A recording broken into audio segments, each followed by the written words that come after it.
शाहजेब की जानिब बढ़ेंगे। शाहजेब साहब, कहिएगा, अब पीटीआई चेयरमैन के पास अपील का भी चांस मौजूद है और वो कहते रहे हैं कि हम अपील पर जाएंगे, आप इस पर क्या कहेंगे? देखिए, जाहिर है अपील उन्हें करनी भी चाहिए और अपील में वो जाएंगे भी, और ये बात बिल्कुल ठीक कह रहे हैं शहजाद कि अपील में सारी बातें देखी जाएंगी कि कितना बेहतर अंदाज में प्रोसिक्यूशन ने अपना केस बनाया है और क्या क्या एविडेंस दी है। क्योंकि माजी में हमने देखा है कि बहुत सारे ऐसे मुतादिद केसेस हैं जिसमें जो प्रोसिक्यूशन ने दावे किए मगर उसके बाद केस को उस तरीके से परस्यू नहीं किया गया था।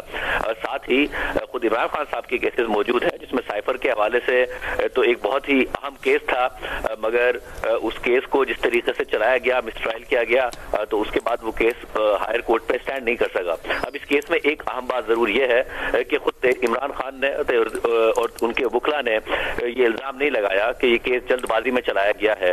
जाहिर है उन्होंने बहुत सारी एजमेंट्स ली, जो आखिरी गवाह थे उनकी तो जिरा करने में बहुत सारी समातें होती रही, दर्जनों समातें होती रही, और उसके बाद भी ये होता रहा। तो खुद उनके वकला कह चुके हैं कि हम इस बात पर सवाल नहीं उठाएंगे हाई कोर्ट में कि ये जो केस है इसको सही तरीके से चलाया नहीं गया, मगर मेरिट्स पर जरूर सवाल उठाएंगे। तो मेरिट्स क्या हैं, जजमेंट की क्या तफसीलात हैं, वो जजमेंट देखकर ही पता चलेगा।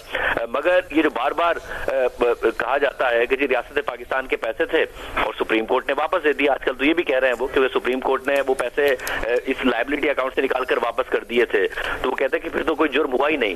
देखिए, अगर कोई एक चोर चोरी करता हुआ पकड़ा जाए और उसकी जो वो चोरी करके लेके गया हो, वो चोरी का माल उससे रिकवर कर लिया जाए, तो क्या जुर्म माफ हो जाता है? क्या पुलिस ये कहती है जी अब आप घर जा सकते हैं क्योंकि आपने जो चोरी की थी वो चोरी का माल आपसे बरामद हो गया है, इसलिए बस अब ठीक है आप घर जाइए, ये माल हम उसको वापस कर देते हैं जिसका माल था? नहीं, ऐसा नहीं है।